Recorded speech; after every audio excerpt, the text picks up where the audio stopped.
She took the information and nodded. Missy, now I have a huge favor to ask of you. What is it? She asked nervously. All I ask is that you don't say anything to anyone, not your family, not your closest friend, not anyone, until you hear from me, I said, looking directly at her. If you tell anyone, it could cost me the chance to keep Susan. She looked at me very solemnly, and I felt that she understood everything. I won't say a word, Tom. It will be hard to act as if nothing has happened, but I promise. I thanked her, stood up, and headed for the door. What are you going to do now, Tom? She asked. I smiled grimly at her and said, I'm going to pick up my daughter and take her out of town until all this settles down. She wished me luck, and I wished her the same. We both are going to need it, I thought. From there, I drove to Mrs. Alsop's house. When I arrived, she must have warned Susan of my arrival because my little girl met me at the door and jumped into my arms. Did you have a good time, honey? I asked. Oh yes, Daddy. I had a sleepover, and we had pancakes for breakfast. And then I played with dolls, Susan replied, holding Susan in my arms. I thanked Mrs. Alsop for staying with Susan and reminded her that Susan would not be coming to her house next week. Mrs. Alsop looked at me shrewdly and asked, Is everything all right, Tom? I looked at Susan and then back at Mrs. Alsop. I hope so, was all I said.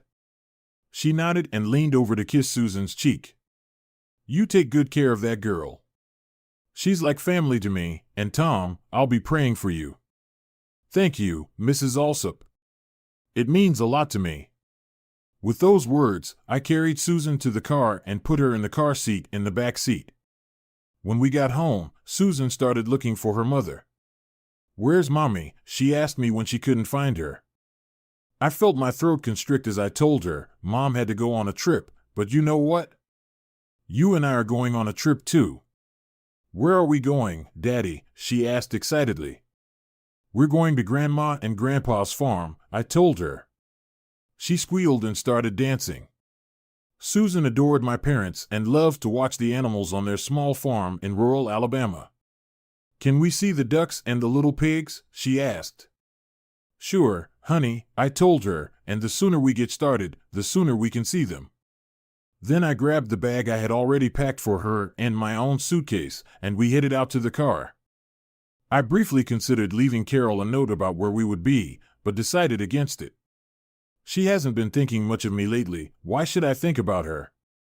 The drive to Mom and Dad's farm took a little over an hour, and Susan slept most of the way. But when we turned onto a rough gravel road, she woke up and started pointing at the horses and cows she could see through the car windows. When we pulled up to the house, Mom and Dad came out to greet us. When we unbuckled Susan, she rushed into Grandma's arms and demanded to go see the farm animals. Mom took her hand and led her to the barn, but not before I gave her a concerned look. I took my bag, Dad took Susan's bag, and we went into the house to get settled into my old bedroom. After that, Dad brought me into the kitchen and offered me a glass of fruit tea. It was already sweetened, and its flavor reminded me of my childhood. It seemed like those days were a long time ago. Okay, Tom, what's going on between you and Carol? Asked Dad bluntly. He'd never been one for small talk, and I could see the worry in his eyes. Let's take a walk, Daddy, and I'll tell you all about it. I had been waiting for this conversation ever since I called them and asked if we could come and stay for a week. They loved Carol and considered her the daughter they never had. I wasn't sure how it would affect them. As we walked along the fence, I began to tell him the whole sordid story. He was silent most of the time, but I could see the pain in his eyes when he looked at me. Several times, he gasped at what I had to tell him. Finally, I finished. There were tears in his eyes. I just can't believe Carol could do this. She's always been so good to your mom and me, and such a good mother to Susan. How could she become so callous and selfish? He turned and looked at me carefully. You know, I've never doubted you, Tom, but could this be some kind of misunderstanding or a joke? I realized he was in denial and grasping at straws, but it was still a little uncomfortable. Then I thought, if I were him, I'd have to ask the same questions. Hell, I still have a hard time believing it myself. I reached into my pocket and pulled out my phone. I queued up the video I had taken in the green room and held it out to him. "Watch this, Dad." When he took the phone, I reached over and pressed the arrow to start the video playing. He muttered to himself in a half whisper, I can't make out almost anything. Oh my God. I saw the picture come into focus. Carol's nearly naked body broke free from Ted Stevenson's embrace and began sliding down his torso, reaching for his belt, unbuckling it, and then unzipping his pants. I took the phone from him, and he stood there helplessly, his shoulders slumped and his face tense. Then he grabbed me and put me in a tight hug. "Oh, son, I'm so sorry. It hurts me so much to see this. I can't even imagine how you felt."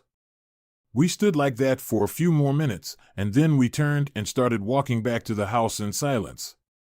He kept his hand on my shoulder the whole way. As we approached the house, I turned to him and asked, "Dad, can you tell Mom?" "I don't think I can do that." He nodded solemnly. "I'll do it," he said. Mom and Susan were in the kitchen having a snack when we came back. Mom looked at Dad, and when she saw his face, she was scared. She started to speak, but Dad raised his hand to stop her. "Why don't you take Susan to the pond so she can see all the little ducklings?" Hearing this, Susan jumped up and started tugging on my arm. "Let's go see the ducks, Daddy." "Can we go?" I nodded gratefully to Dad and led Susan toward the pond. When we got back to the house, I saw that Mom had been crying.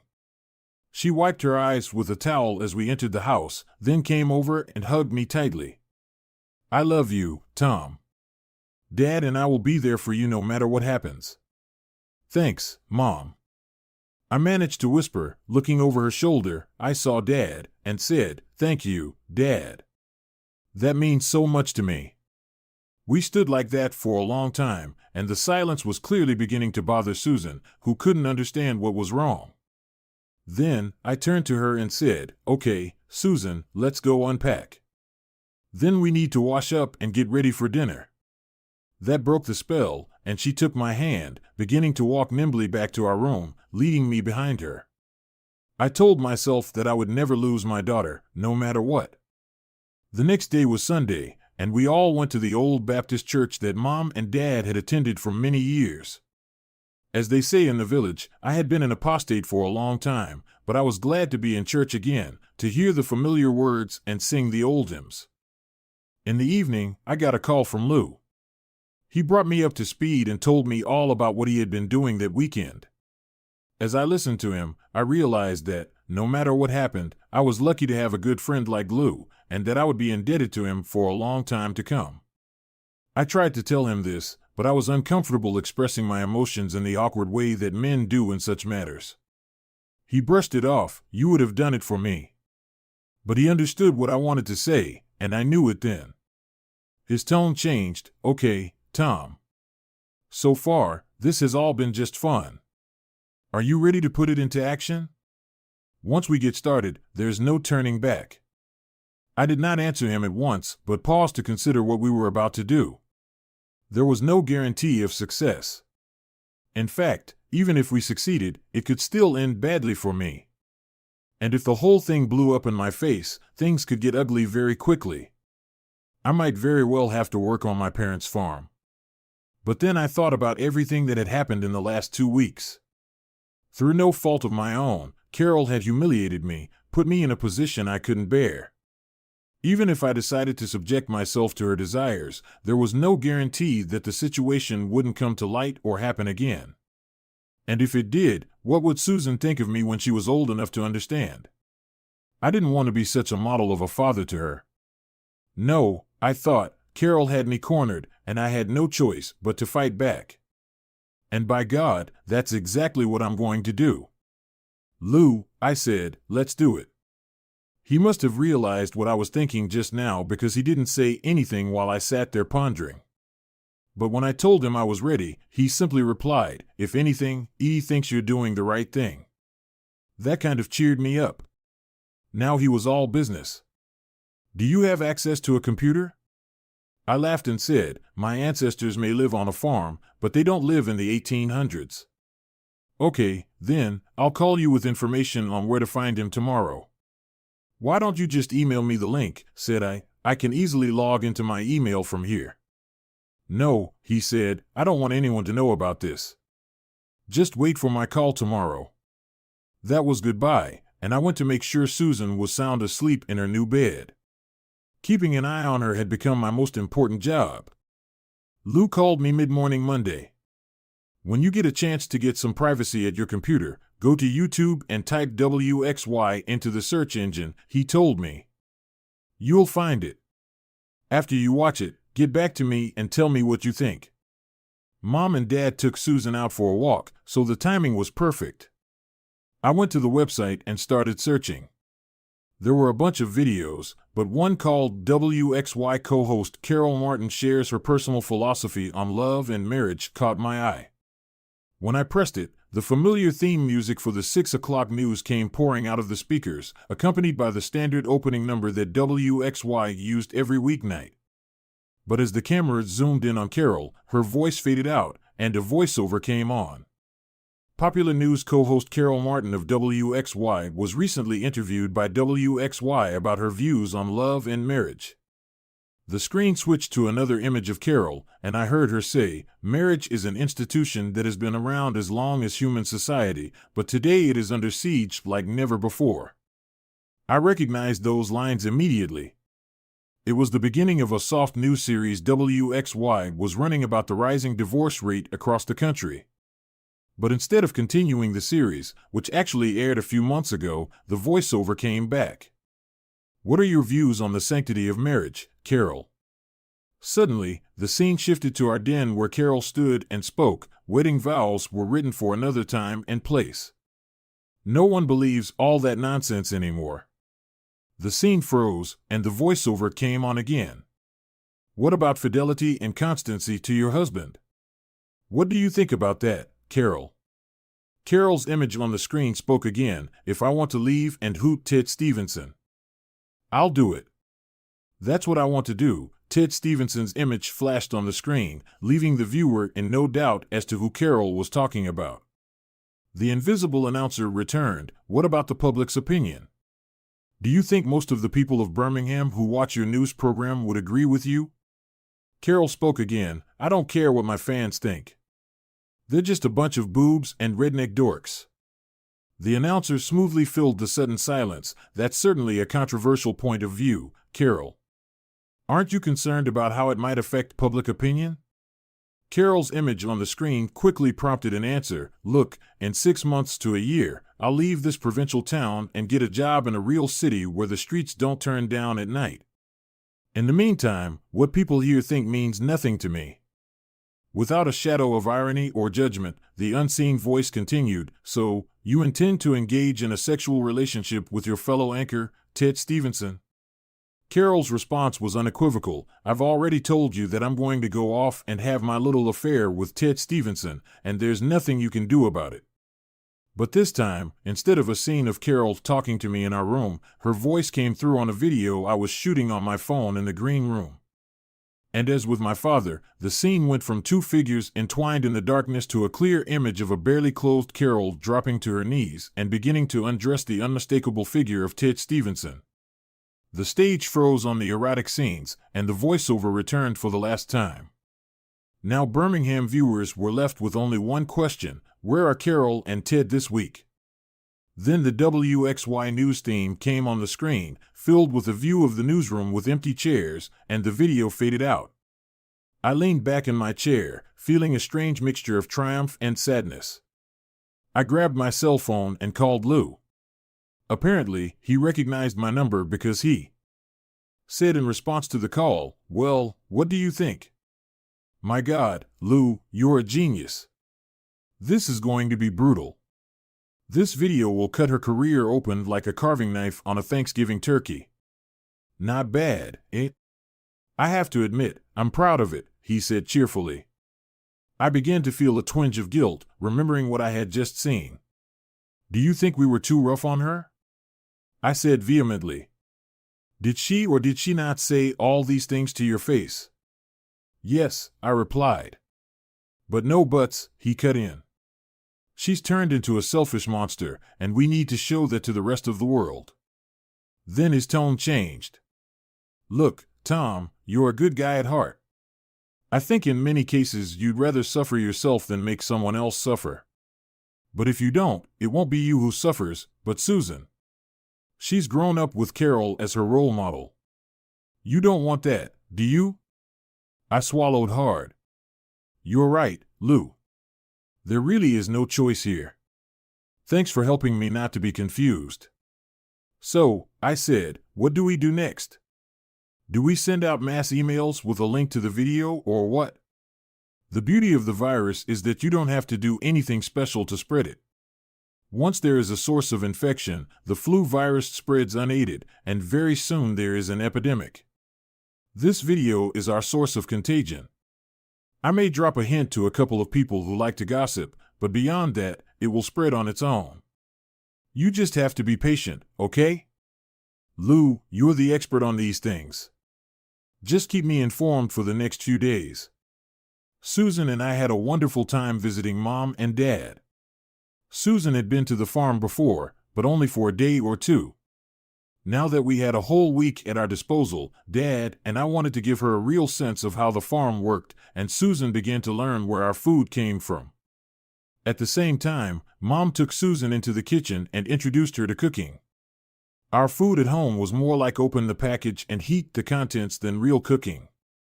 Mom cooked almost everything from scratch, and Susan loved to stand on the stool next to her and help add ingredients and stir them in large bowls. All in all, it was a wonderful week for Susan during which she was exposed to many things she would not have encountered in our city life. Meanwhile, Lou called every day to keep me updated on how the snowball was starting to roll down the mountain straight at Susan. On Tuesday, he even chuckled when he informed me that Edie had learned about the video from a woman she worked with. On Wednesday, the video became a topic of discussion at the weekly Kiwanis meeting Lou attended. He swore he wasn't the only one who brought it up. In Thursday morning's paper, a local media columnist devoted a few short lines in her column to the video, mentioning it in vague terms. At the end, she wrote the following, and the question on the minds of all of Birmingham this week is, where are Carol and Ted? When he called me Thursday afternoon, Lou couldn't contain the glee in his voice. I talked to our media officer, who handles WXY. He said the whole station is in a panic. They're starting to get calls from other news outlets trying to interview Carol and Ted about the video. The people at WXY don't know what to do. Apparently, Don Sanchez is gone for a few days this week too, and no one knows where he is or how to contact him. On Friday, Lou directed me to an article on the media blog, Gawker.com. Gawker.com it reported on the furor 2 WXY news anchors had caused in Birmingham and linked to a YouTube video. The article ended with a prediction that heads might roll. I called my attorney that morning and told him to file for divorce. I also arranged with him to have Carol served on Saturday at the country house in Gulf Shores, where she and Ted were spending time. It would cost me some money, but I figured it would be worth it. My hunch was more of a bet, uncertainty, because I knew what Lou's next move would be. I also called Missy to let her know that I was filing for divorce and wanted Carol to be served with the summons on Saturday. I asked her if she wanted Ted to file at the same time. No, she replied calmly. I plan to do it myself when he finally gets home. I wished her luck. Other local Birmingham TV stations were insanely jealous of WXY's success. They had learned of the gossip earlier in the week and smelled blood in the water when they viewed the video online. The only problem was how to play the story. Lou gave them the answer. He informed the news producer at the second highest rated channel that I was filing for divorce. This tidbit represented a real news event that they could use at their discretion without having to report what was essentially gossip. Then my attorney went on the sly. When the TV station reporter called to confirm the filing, the lawyer told her that the papers would be served on Saturday and managed to reveal the location where it would take place. Suddenly, the hounds were up in arms. The news. Director decided the story was too savory to ignore and decided to go full force. The station contacted the court server assigned to serve Carol, and they agreed to coordinate. Once everything was settled, the station manager authorized sending a video crew and lead reporter to Gulf Shores on Saturday. Lou called me Saturday morning with more news. Apparently, Don Sanchez had finally been contacted. He had cut his vacation short and was trying to make arrangements to get back to Birmingham as soon as possible. Lou's contact at WXY told him that everyone at the station was terrified. No one knew what was going to happen. Lou also advised me to be sure to watch the evening news on a competitor station. "I think you'll find it interesting," he said with sarcastic understatement. Saturday is usually a slow news day, so TV stations are often grasping at straws for content. Apparently, that was the case that Saturday because the news about Carol and Ted was the top story. The co-host, a somewhat smarmy type, went on the air with a picture of Carol and Ted behind him. It was a shot of a billboard I had seen from my office window the week before. All this week, many Birmingham residents have been concerned about the question, where are Carol Martin and Ted Stevenson of WXY? In an exclusive piece today, we managed to find them in Gulf Shores, where they have been hiding all week.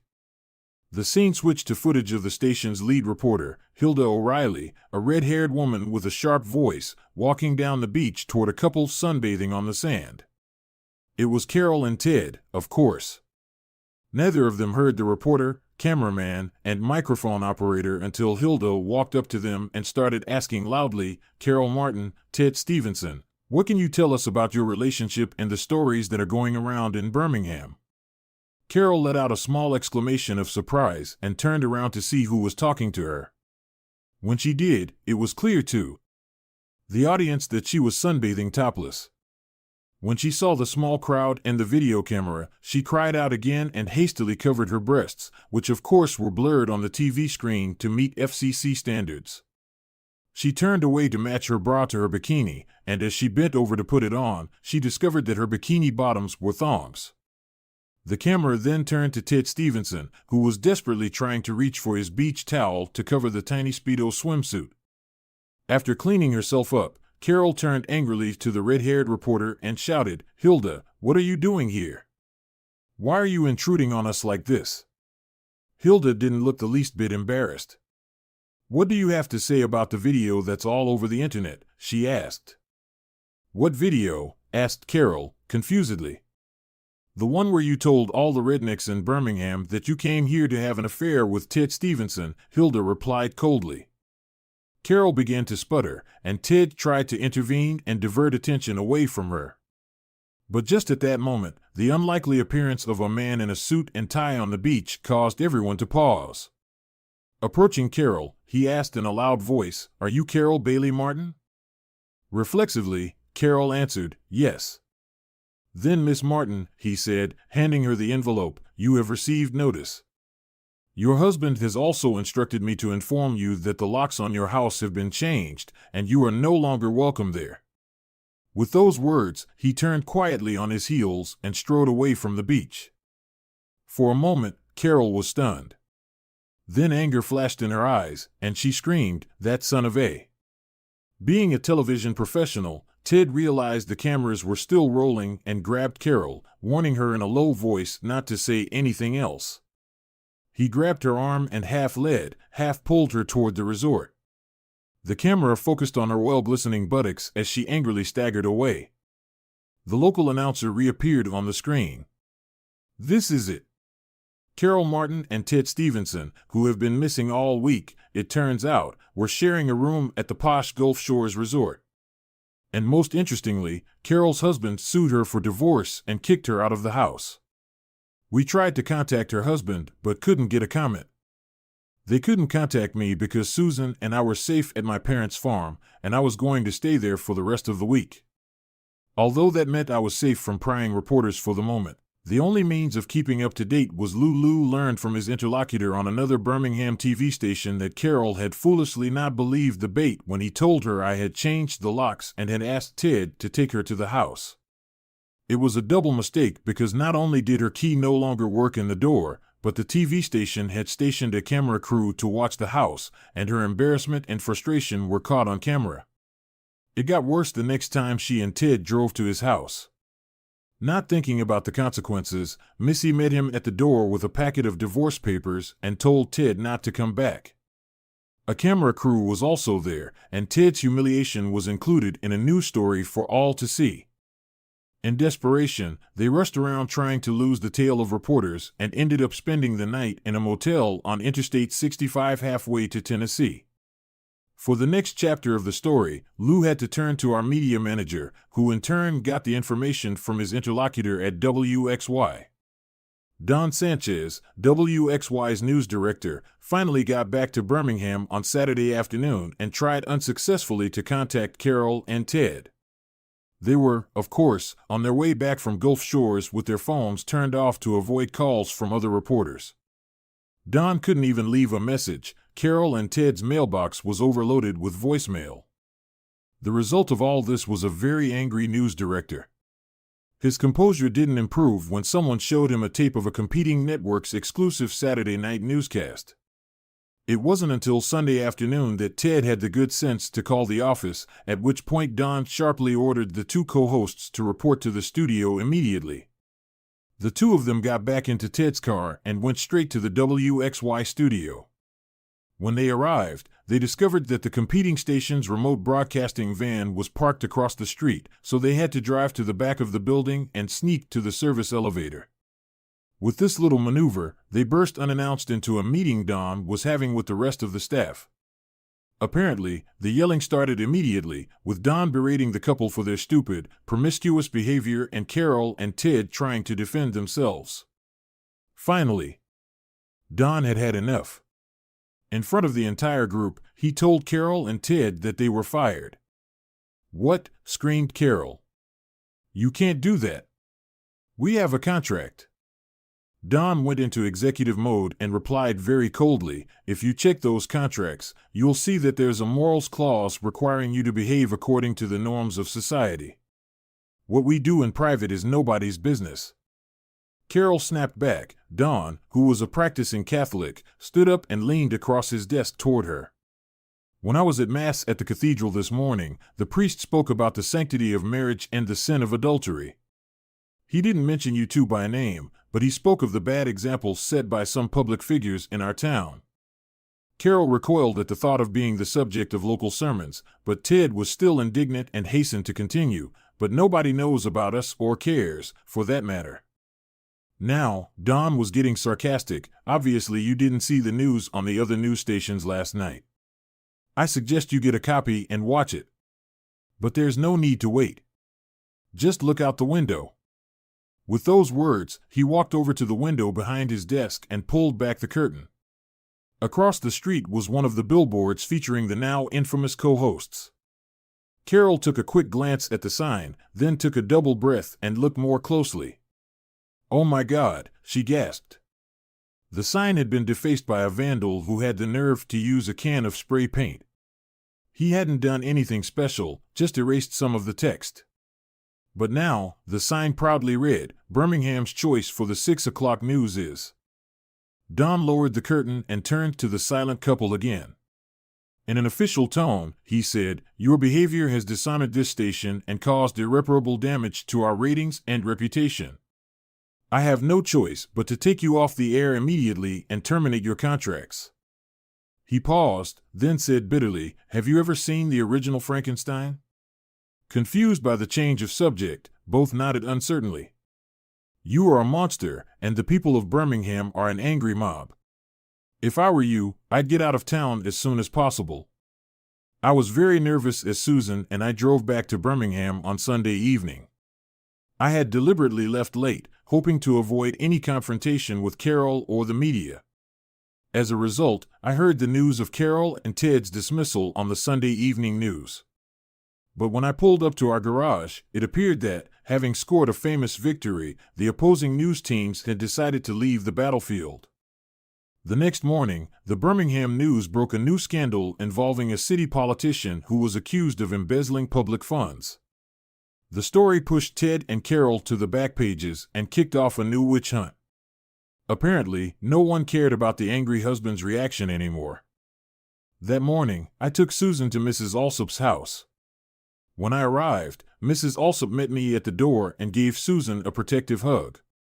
"Come on in, honey," she told her. "My children have missed you. They want to play." As Susan ran off to her little friends, Mrs. Alsop turned to me with a sympathetic look. "I was so sad to hear about everything that happened, Tom. I hope you and Susan are doing well." I thanked her for her sympathy, but I didn't have an answer for how things would work out for us. I thought it was telling that she didn't include Carol in her expressions. When I got to the office, everyone was friendly, but I felt like they were avoiding me.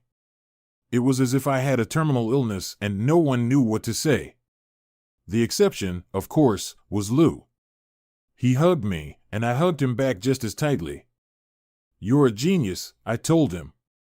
"Well," he said, "it worked out better than we could have hoped.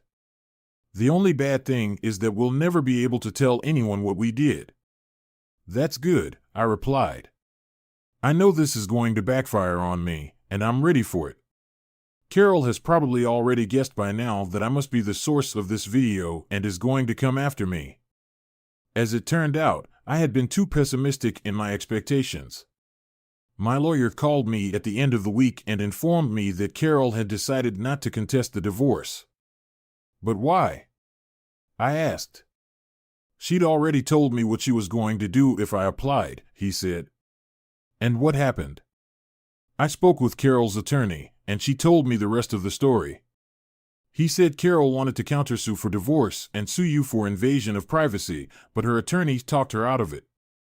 She noted that there are legal questions about whether a person can legally record their spouse's conversation.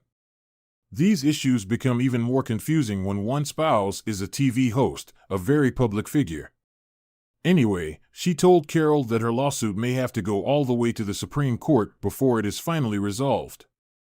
She also reminded Carol that she's not very popular these days, so she would have a hard time finding sympathetic jurors to hear her case." "What about Susan?" I asked.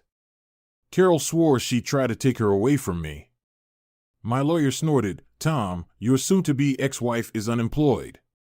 Her chances of resuming her career, not only in Birmingham but in the entire state of Alabama, are absolutely zero.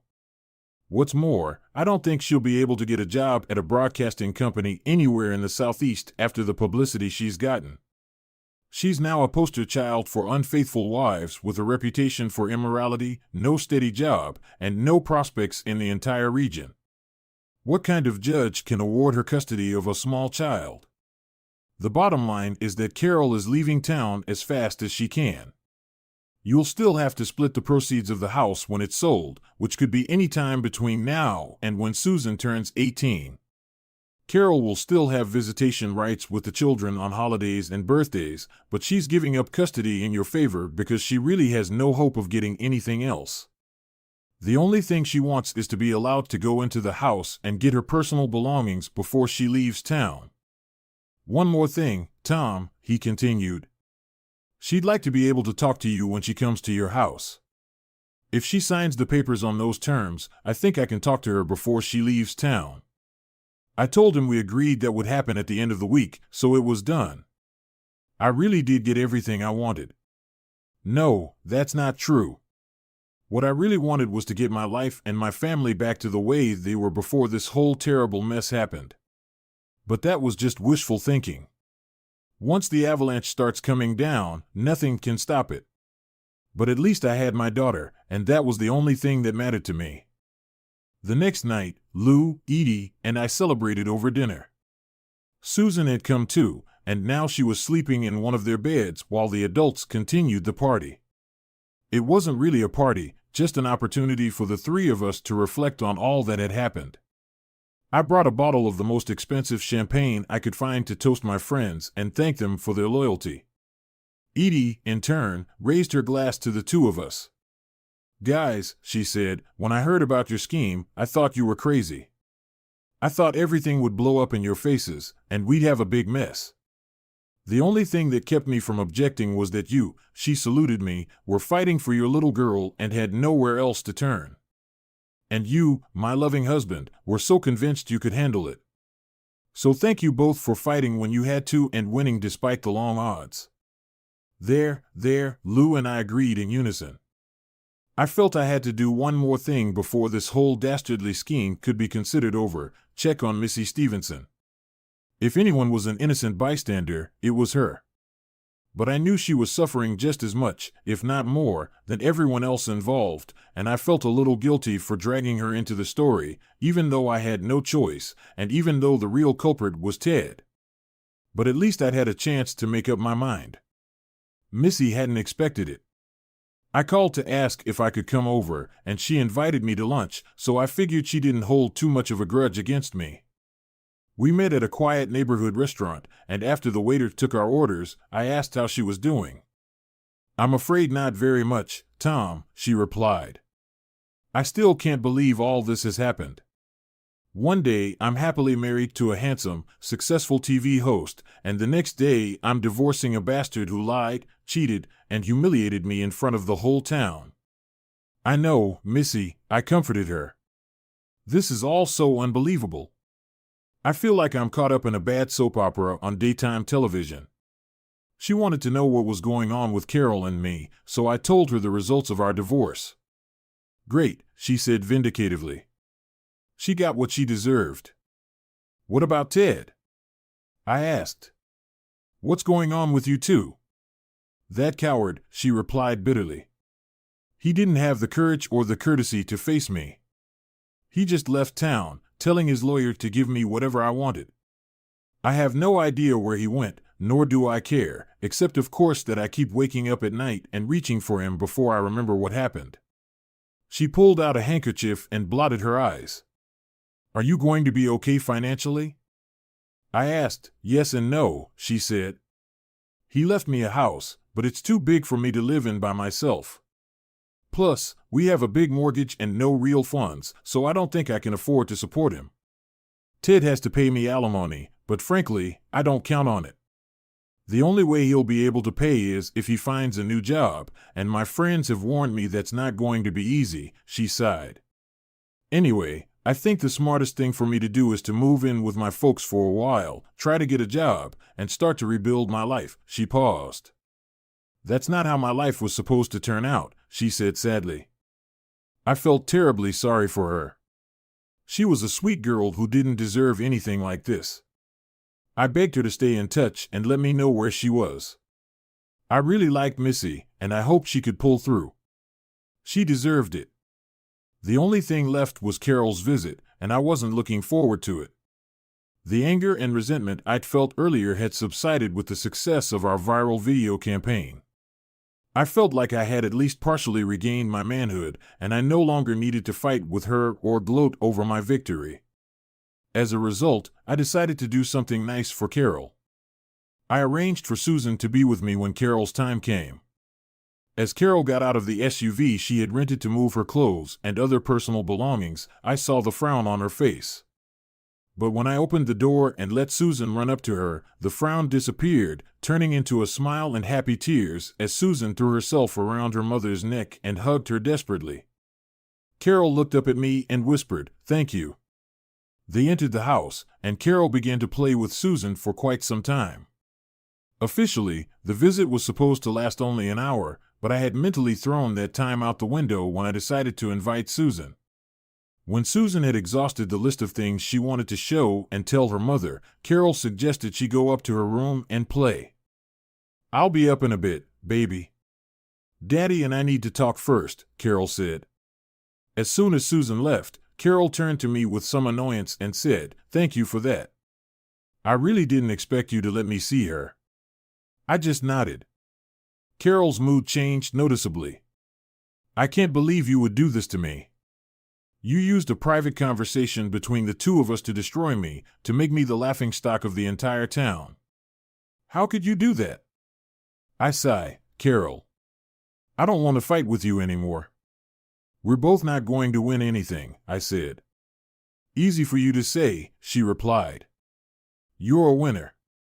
You cost me my job, my family, and my future, all to protect your fragile ego."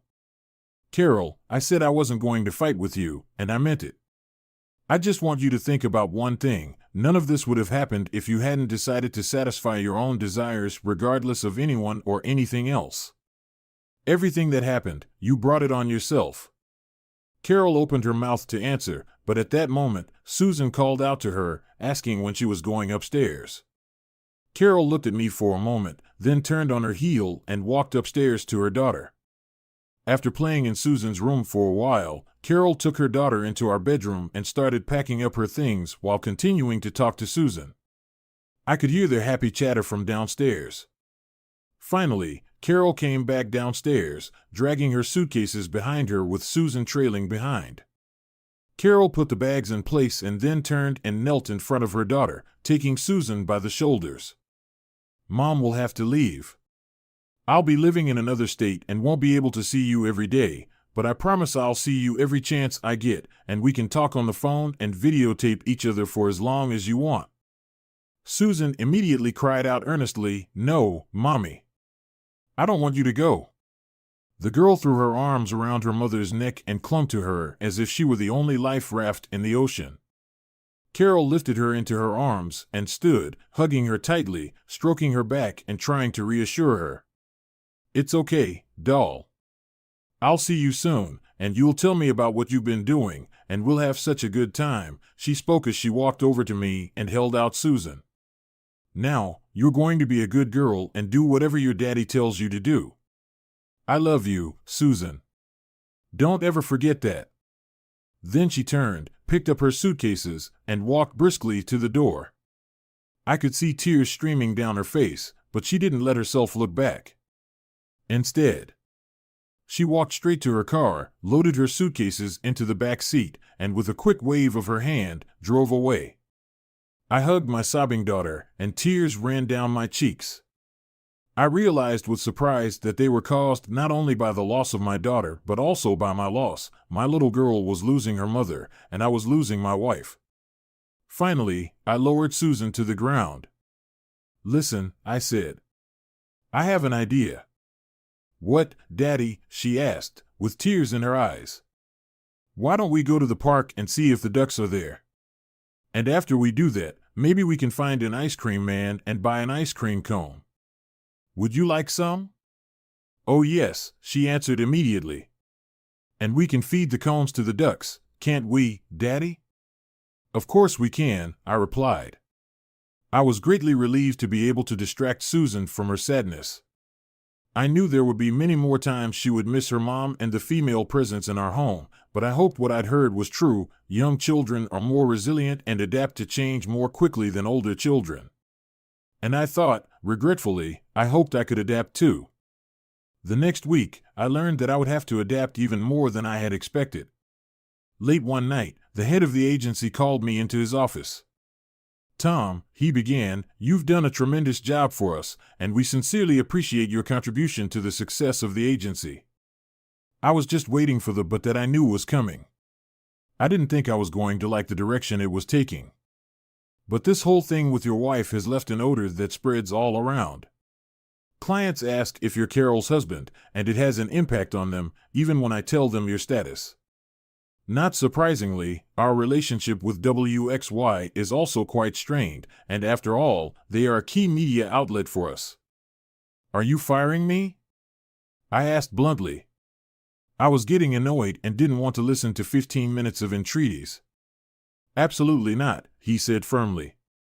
"But I've talked to the other supervisors, and we think it's best for you and the agency if you decide to seek employment elsewhere." "How much time do I have?" I snapped back at him. "There's no deadline," he assured me. "Take as much as you need. And listen, Tom, I'll be happy to give you a glowing letter of recommendation. I hope it will make it easier for you to find one quickly." I didn't like it. It wasn't fair. But I realized that there was no point in burning bridges behind me, so I shook his hand, assured him that I understood everything, and would start the search immediately. I thanked him for the offer of approval. Then I went back to my office. On my way out, I walked into Lou's office and closed the door. "What's up, buddy?" he asked. "I just got fired," I told him. I guess all that heat we brought downstairs got too hot for the supervisors here. Then I told him about my conversation with the supervisor. This is utter nonsense, he bellowed. I'm going over there, and I'm going to tell him what I think. They can't do that to you, especially after everything you've been through. I took him by the shoulders and guided him back to the swivel chair. You're not going to do anything but keep quiet. I don't like being thrown overboard, but I knew it was fraught when I started. I won't let you get hurt. You've done too much for me already. I could see he wasn't happy, but he started to calm down and let me talk him out of the confrontation. We ended the conversation with me promising him to come over for dinner on Saturday. I told him I would come if I could bring a friend, and he looked shocked until I explained that she was 4 years old. Then I went back to my office and started updating my resume. As I worked, I shook my head regretfully. It looked like Missy wasn't the only party affected. I had several contacts at other agencies in the Birmingham area, and I immediately started calling them. However, after talking to a few of them, I realized that Carol and Ted's affair had left me as damaged goods in the area. Everyone liked me personally, but no one wanted to touch me with a 10-foot pole. It was time to widen my search.